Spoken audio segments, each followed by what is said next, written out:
going to move ahead and we're going to actually start to create some written tactics for our clients. And what that means is you actually will identify a client this week. We talked about this in the welcome video. We talked about this a little bit last week in week 1. And now it's time to figure out what client we want to work with for this semester. A lot of times when I do this in the traditional fall or spring semester, I will work with service learning and each student gets his or her own client. But because we're doing this online and it's a condensed 8-week course, I'm going to let you select your client.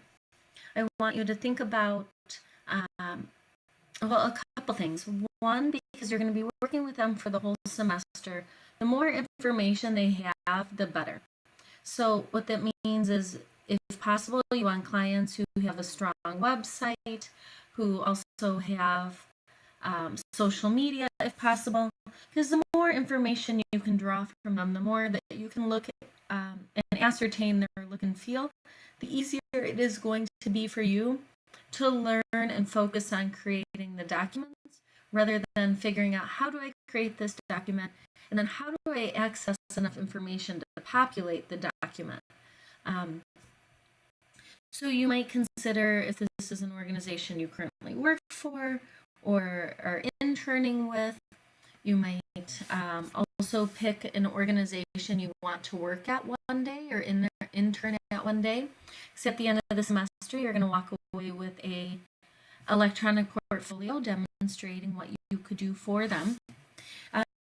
If you are doing a organization you currently work for or that you're interning for, you have to make sure, in order for it to be academic integrity compliant, make sure it's not work that you're already creating for work. So all that's to say is it has to be above and beyond the responsibilities you're already charged with in your organization. So you're going to identify a client. You're going to give me his or her name in a Word document, access to their website, so just give me their URL, and then I want 1 to 3 sentences on why you selected your particular client. After you identify your course client, you're going to create a client fact sheet this week. What I want you to do is to make sure that you look at the assignment sheet, that you read the chapter, you listen to the lecture, and then you attempt to complete the assignment. If you don't do those 3 things first, it is very likely that you will not be successful with the document. There are some ins and outs to fact sheets, but at the end of the day, it is a promotional document that looks and feels like our client. And in many ways, it's a getting to know you. So we create this 1-page, 1-side document in order to introduce ourselves, to position what we do for internal and external stakeholders. When you create this in Microsoft Word, which will be just fine. If you want to use one of the Adobe Suite products, that's fine as well, but there's certainly no expectation. And in fact, if you do so, make sure it's saved as a PDF so I can access it after. If you're using Microsoft Word, you don't need to save as a PDF. Word is just fine.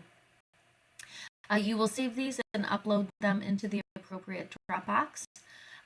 If you have any questions on how to access our Dropbox, look at the weekly task note for this week, and it'll walk you through which of the course headers is going to be the one that leads you to Dropbox. Okay, well, I think that is it for this week. It gives you a chance to get to know your client and to begin to master their look and feel.